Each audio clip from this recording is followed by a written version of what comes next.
अब आपको सीधा लिए चलते हैं अररिया, जहां केंद्रीय मंत्री Amit Shah high level meeting कर रहे हैं। हम खुद निश्चयी है कि एक एक घुसपैठिए को भारत की भूमि से चुन चुनकर भारत के बाहर भेजने का कार्यक्रम करेंगे। और भारतीय जनता पार्टी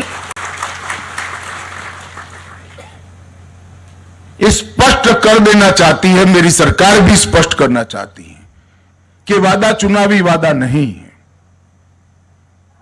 नरेंद्र मोदी सरकार का यह दृढ़ संकल्प है कि पूरे देश को हम घुसपैठियों से मुक्त करेंगे और पूरे सीमांचल क्षेत्र में ये शुरुआत कुछ ही समय में होने जा रही है। मैं खुद चुनाव के वक्त 4 दिन सीमांचल में रहा था, हर जिले में गया हूं और ये वादा किया है जनता को कि हम पूरे सीमांचल को घुसपैठियों से मुक्त करेंगे। आमतौर पर नेताओं के वादे जनता को याद कराना पड़ता है, मगर आज मैं सीमांचल की जनता को मेरा वादा याद कराने आया हूं, क्योंकि मुझे सीमांचल की जनता का सहयोग चाहिए। घुसपैठिए सीट हमारे चुनाव को प्रभावित नहीं करते हैं। गरीबों के राशन में भी वो हिस्सा ले जाते हैं। हमारी रोजगारी में भी हमारे युवाओं की सारी संभावनाओं को क्षीण करते हैं। और इसके साथ साथ राष्ट्र की सुरक्षा के लिए भी एक घुसपैठिए बहुत बड़ा चैलेंज है।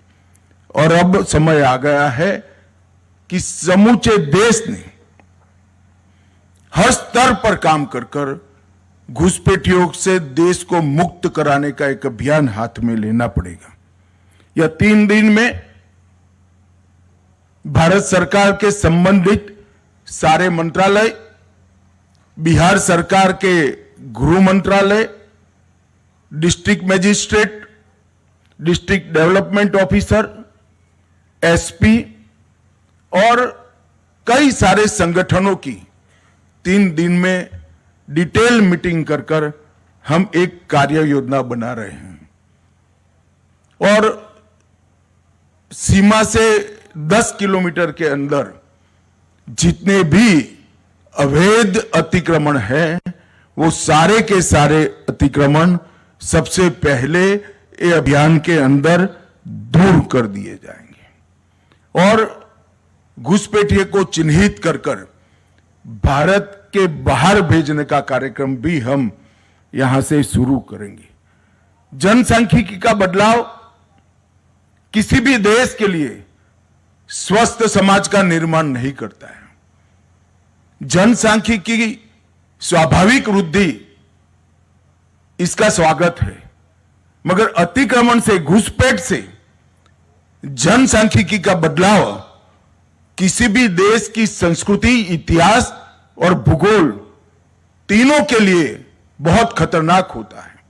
और हम इसको जानते हैं, इसीलिए सरकार ने निर्णय किया है कि उच्च स्तर पर जनसांख्यिकी परिवर्तन की उच्च स्तरीय समिति का घोषणा किया जाएगा। और वो समिति न केवल सीमांत क्षेत्र, पूरे देश के जनसांख्यिकी के परिवर्तनों को बहुत डिटेल बारीकी से अभ्यास करेगी और भारत सरकार को इस जनसांख्यिकी परिवर्तन को कुदरती बनाने के उपाय सुझाएगी। और सबसे ज्यादा प्रभावित जो क्षेत्र है जनसांख्यिकी परिवर्तन से, बंगाल, बिहार और झारखंड का क्षेत्र है। बंगाल में भी चुनाव है। मुझे पूरा भरोसा है कि इस बार भारतीय जनता पार्टी की सरकार बनने वाली है। भारतीय जनता पार्टी की सरकार का पहला एजेंडा रहने वाला है कि सीमा पर बाढ़ का काम समाप्त करना और एक एक घुसपैठिए को चुन चुन कर देश के बाहर भेजना। और इसकी शुरुआत, चूंकि यहां पर सरकार बन चुकी है, जनादेश भी इस एजेंडा को प्राप्त हो चुका है। हम तो इसी मुद्दे पर चुनाव लड़े थे। हमारी विपक्ष की पार्टियों ने ये मुद्दे का विरोध किया था, मगर मैं तो आभारी हूं बिहार की जनता का कि अभूतपूर्व जन समर्थन हमें मिला है। बिहार के कल्याण के एजेंडा के साथ साथ वो मैंडेट में घुसपैठियों को निकालना भी शामिल है। और मैं आज इस मंच से बिहार की जनता को और देश भर की जनता को ये भरोसा देकर जाता हूं कि हम दूसरी बार जनादेश के लिए आएंगे, उसके पहले एक एक घुसपैठियों को भारत के बाहर निकालने का काम समाप्त कर कर आएंगे। और इसमें एसएसबी का भी बड़ा रोल है और आपकी भूमिका जो है वो भी आपको विगत से बताई जाएगी।